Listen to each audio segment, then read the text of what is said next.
Andito ako sa loob. Walang hiya ka. Totoo na katok, tawag ako ng tawag. Yan mga idol. Naiwan ako sa loob. Hindi ako napansin ni Sandaria na nakakala nakalabas na ako. Inilak yung kutsi, di ako makalabas. Ando sila akong kakain. Magharap sa akin yun. Akala nakababa na ako, nakalak na, hindi na ako makalabas. Maghahanap yun, maghahanap. Doon sa loob, hindi pa ako napapansin eh. Tinatawagan ko si Sean Pakbo. Naka-silent tata yung cellphone, naka-silent.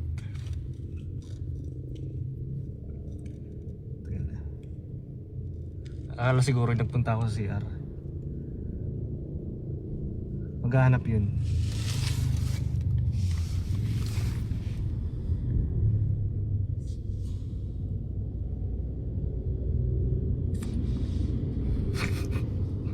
Ayan si Sean Pakbo ay no. Maghahanap yun, maghahanap. Tinatawagan ko, naka-silent eh. Ako muna, hindi ako nahanap pa. Ayan mga idol oh. Si Sean Pakbo. Palingon-lingon. Hinahanap ako. Katok ko ng katok, tawag ako ng tawag. Naka-silent yung cellphone. Ayan, hindi marinig. Ayan. Uy.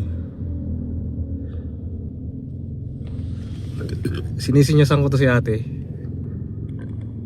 Hindi naman ako naririnig.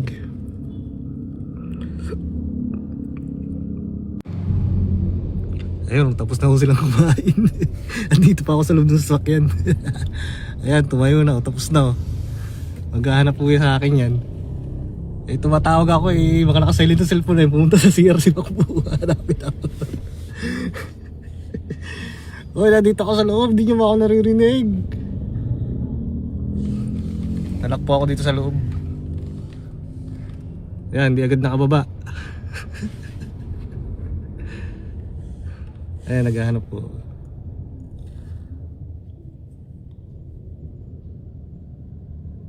Kaya tawagan ko si Sean Pakbo, naka-silent po ata yung cellphone.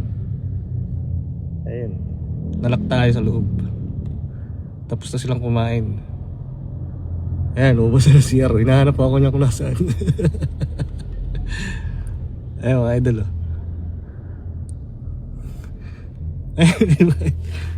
Ayan, tapos silang kumain. Napansin na ako. Dito ako sa loob. Walang hiya ka. Totoo na katok, tawag ako ng tawag.